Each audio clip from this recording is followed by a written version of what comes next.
নমস্কার বন্ধুরা, মুন্নার রান্নাঘরে আপনাদের স্বাগত জানাই। আজ আমি আপনাদের কাছে একটা পেঁপে রান্না করে দেখাবো। পেঁপের তরকারি খুবই সুস্বাদু খেতে হয়। এটা ভাতের সঙ্গেও খেতে পারেন, বেশি ভালো লাগে রুটি, পরোটা এসবের সঙ্গে। দেখুন আমি কি করে বানাচ্ছি।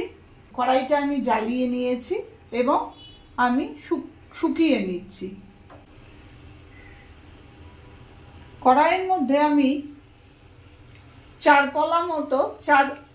চামচ মতো সর্ষের তেল দিলাম। ফোড়নে আমি 5 ফোড়ন ব্যবহার করছি। এদিকে দেখিয়ে রাখি, আমি পেঁপেটাকে ছোট করে কেটে নিয়েছি এবং আলুটাও ছোট করে কেটে এখানে রেখেছি। তেলের মধ্যে আমি একটুখানি হলুদ দিয়ে দিলাম যাতে না ছিটকোয়। এবার আমি আলু, ছোট করে আলু কেটে রেখেছি যেটা, সেটা দিয়ে দিলাম। সেই সঙ্গে পেঁপে ছোট করে কাটা একই সঙ্গে আমি দিয়ে দিলাম। ওভেনটা এখন একটু বাড়িয়ে দিচ্ছি, দিয়ে এটাকে একটু ভাজা ভাজা করে নেব। ভাজা ভাজা করার সময় আমি একটু কড়াইটা ঢাকা দিয়ে দেবো, তাহলে ভাজার সময় অনেকটা পেঁপে আর আলুটা অনেকটা সিদ্ধ হয়ে যাবে। আঁচটা কমিয়ে দিলাম। এভাবে 2 মিনিট রান্না করার পর আঁচটাকে বাড়িয়ে আমি আবার ভালো করে এটাকে নেড়ে দিলাম। একটু বাড়িয়ে বাড়িয়ে এখন নাড়বো, কারণ ভাজা ভাজা হতে হবে, রংটা একটু ধরতে হবে। এই সময় আমি হলুদ দিয়ে দেবো, ছোট চামচের 1 চামচ, আর একটু লাগবে। হলুদ দিলাম আর নুন পরিমাণ মতো দিয়ে দিলাম। এবারে একটু বাড়িয়ে বাড়িয়ে নাড়াচাড়া করতে থাকবো।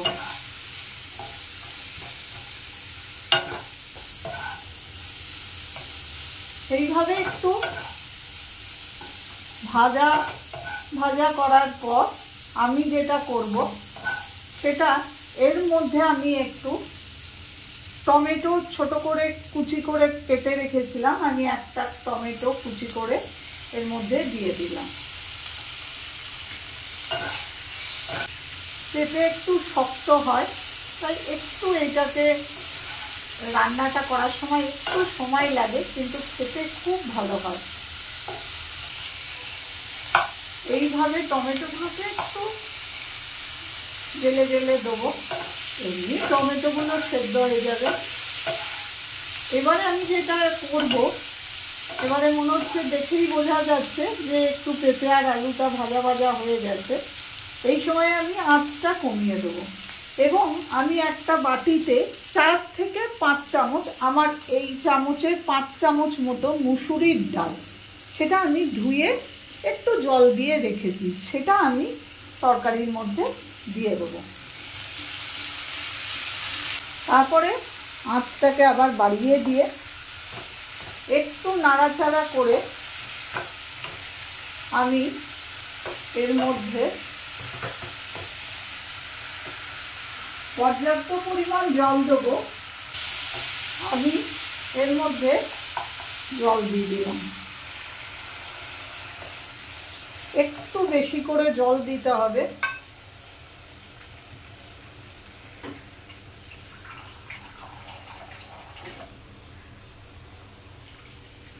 কারণ ডালটা সেদ্ধ হবে, আলু পেঁপেও একটু সেদ্ধ হতে সময়ও লাগে আর একটু জল লাগে।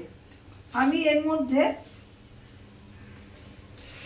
অল্প করে একটু মিষ্টি দিলাম। আপনারা যদি কেউ মিষ্টি না খান, তাহলে আপনারা চিনিটা স্কিপ করে যাবেন, তাতে কিছু স্বাদের অভাব হবে না। এবারে ফুটে গেলে আমি কড়াইটা ঢাকা দিয়ে দেবো। মিনিট 10-এর জন্য আমি এটা সেদ্ধ হতে টাইম দেবো। ঠিক 10 থেকে 12 মিনিট পর আমি ফিরে এলাম। আমার মনে হচ্ছে হয়ে গেছে, আপনারা দেখবেন একটু কম বেশি সময় লাগতেই পারে। এইবারে আমি আঁচটা বাড়িয়ে এটাকে একটু শুকোবো। একটু পেঁপেগুলো দেখে নিতে হবে যে সেদ্ধ হয়েছে কিনা।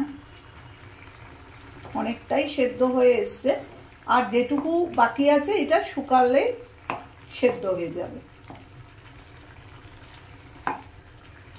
ডালটা খুব বেশি সেদ্ধ হবে না, একটু দানা দানাই থাকবে, তবে তরকারিটা খেতে ভালো লাগবে।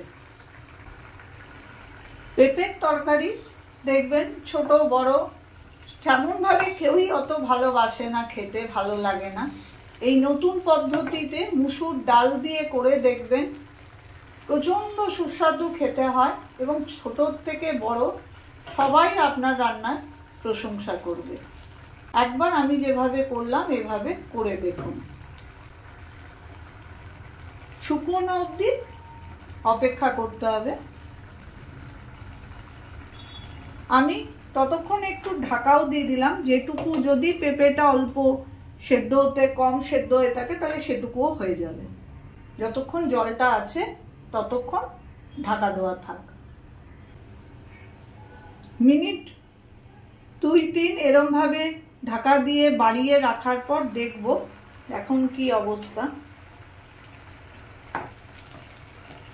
হ্যাঁ, অনেকটাই শুকিয়ে এসছে।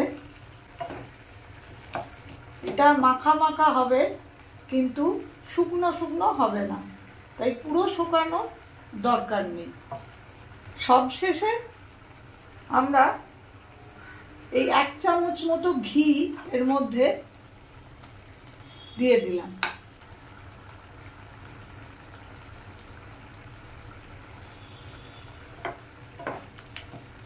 এই রান্নাটাই যেহেতু তেল আমি খুব কম ব্যবহার করেছি, তাই একটু ঘি দেওয়া যেতেই পারে, আর ঘি দিলে একটা সুন্দর গন্ধ হয়। তরকারিটা আমার প্রায় হয়েই এসছে। এই অবস্থায়, এই নরম নরম থাকবে এই অবস্থায় আমি কাঁচা লঙ্কা 2টো কেটে চিড়ে দিয়ে দিলাম। এই যে গোটা গোটা আছে ডালগুলো, এর জন্য এর টেস্ট লাগবে। এটা মেনলি রুটি পরোটার সঙ্গেই ভালো লাগে, তবে ভাত দিয়ে খেতে ইচ্ছে করলে সেটাও খেয়ে দেখতেই পারেন। আমার কিন্তু রান্নাটা রেডি হয়ে গেছে। আমি গ্যাস ওভেন বন্ধ করলাম। এবারে আমি ডালটাকে সার্ভ করব।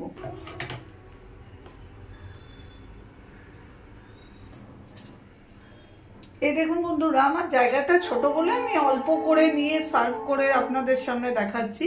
ঠিক এইরকম দেখতে হয়, খেতে খুব ভালো হয়। আপনারা একবার করে দেখুন ঘরে, নিশ্চয়ই আপনাদেরও ভালো লাগবে। আবার আমি চলে আসব কোনো দিন কোনো এক রেসিপি নিয়ে।